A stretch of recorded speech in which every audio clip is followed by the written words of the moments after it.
Right, so the notes for today are 4.1 notes. Basically, you're factored. Now you're going to solve. But you cannot solve until you know how to factor. So I'm going to take it slow with the factoring first, make sure that you understand it. Um, Here are my steps. Here are the problems I'm going to do. We're going to start with this one. It has x plus x equal to 12. So since it's not in standard form, I'm going to fix it.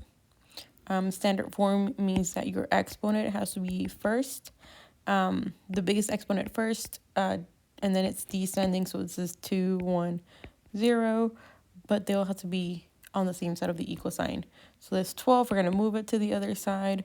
That means I have x squared plus x minus 12 equal to 0, because basically whenever you move one thing from one side of the equal sign to the other, you change the sign. Now GCF, right now my A values are 1, B is 1, and C is negative 12.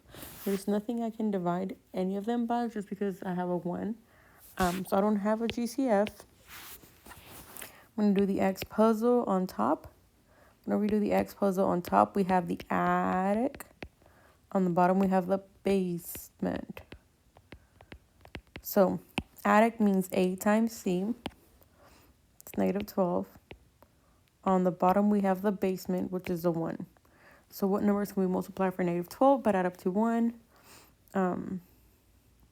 It's negative 3 and positive 4. Can't really divide them. If we try to do the divide and slide, when you divide them by 1, they're not going to change. So I still have x minus 3, x plus 4, and they're equal to 0. Again, you always divide and slide by the A value. In this case, because it's 1, it doesn't do anything. But from here are my factors. There was no GCF, so now I can solve them. The idea for the solving is because I'm multiplying two things and the answer is 0, one of them has to equal to 0.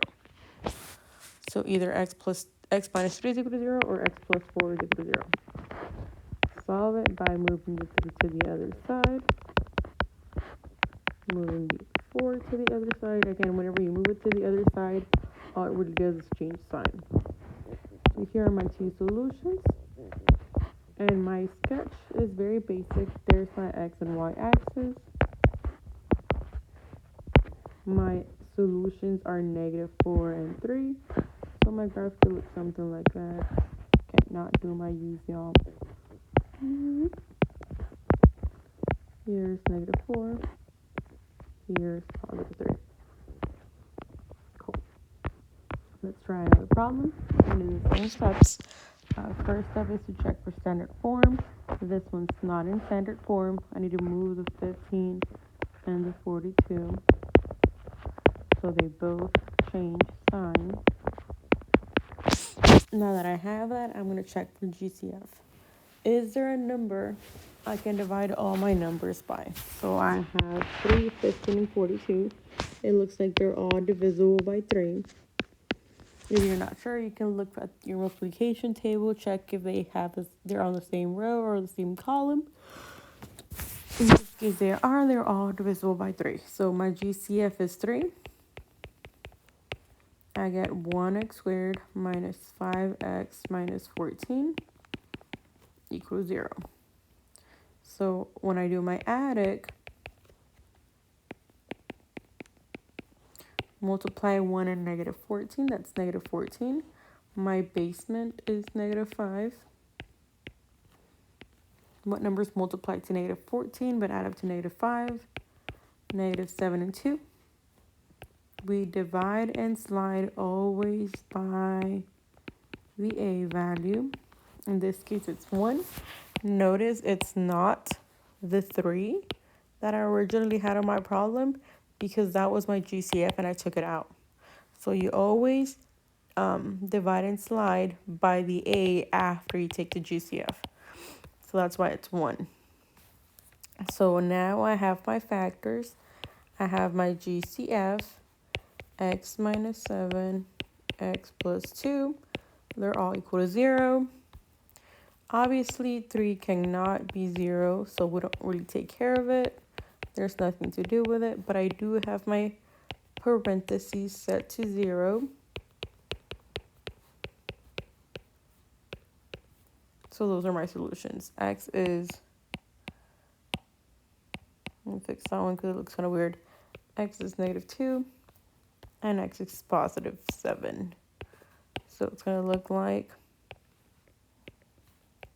that, -2, +7. That's how we follow the steps. Okay, y'all, here we go. 2 more questions. These are a little bit harder, next level questions. We always start the same way. We check with standard form. It's not, I'm gonna move the 20 that way so I don't have to move too many things, honestly. I prefer to keep my A value +2, just because I don't like playing with negative numbers. And now I check for GCF. And it looks like it doesn't have one. It's gonna be fun. It's gonna be big numbers, it looks like it. 20 is 2 and 10. This is 2 and 5. 17 is just 1 and 17. 3 is 3 and 1. So there's really no GCF. For my X puzzle, multiply A times C. It's going to be 60. My B value goes on the bottom. What numbers can we multiply to get 60? But when we add them, we get 17. It looks like it's going to be 12 and 5. So we're going to divide and slide always by the A value, which is 20 on this case. Now here's the trick with these questions. 12 divided by 20. It doesn't work. Like, it's not going to give you a whole number, but we can reduce it. They're both even numbers. That means they can be reduced.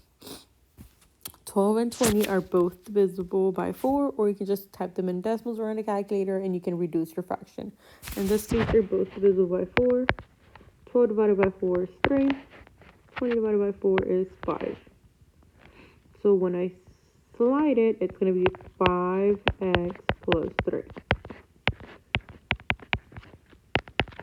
Same thing on the other side. 5 and 20, they're both divisible by 5. So it's 1 over 5. Oops, 1 over 4. And when I slide it, it's 4x plus 1. So they're both reducible. They're not really divisible, but they reduce. So that kind of works. Now that I have my factors, set them both equal to 0. Subtract the 3. And divide. Again, your last step is almost always to divide. First you subtract, and then we divide. -1/4, -3/5. Make it darker.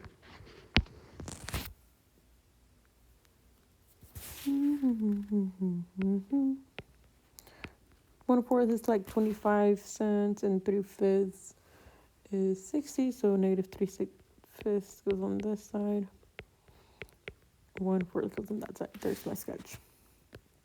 So again, these questions are obviously harder. You have to reduce your fractions. You have to know how to reduce fractions. Ideally, I want you to pull it without a calculator, but sometimes we just have to pull it out and use it. That's okay too. Ooh, sorry, y'all. I'm sleepy. Okay, next one, GCF, biggest exponent. Sorry, not GCF. Standard form. Biggest exponent goes first. X squared, then X, then the constant. And it looks like they're all divisible by 3. I don't think it's going to be anything bigger than 3. Let's try it.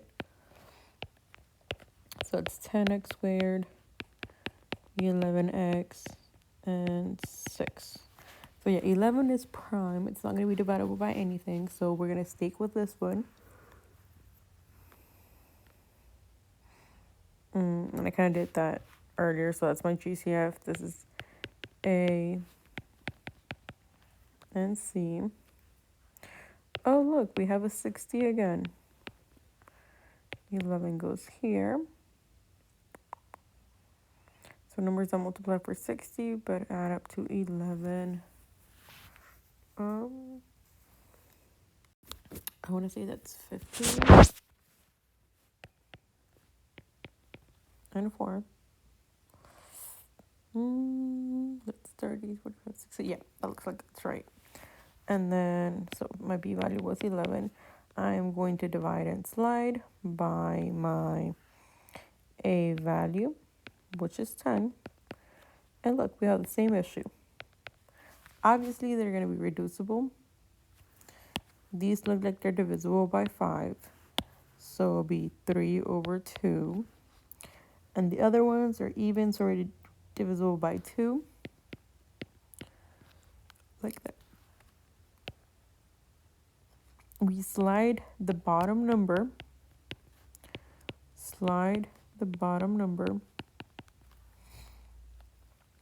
And then we solve.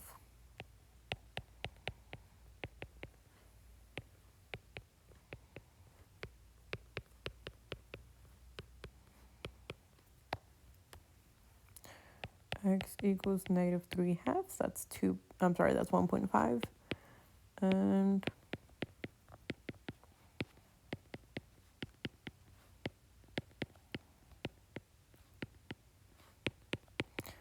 x equals 2/5.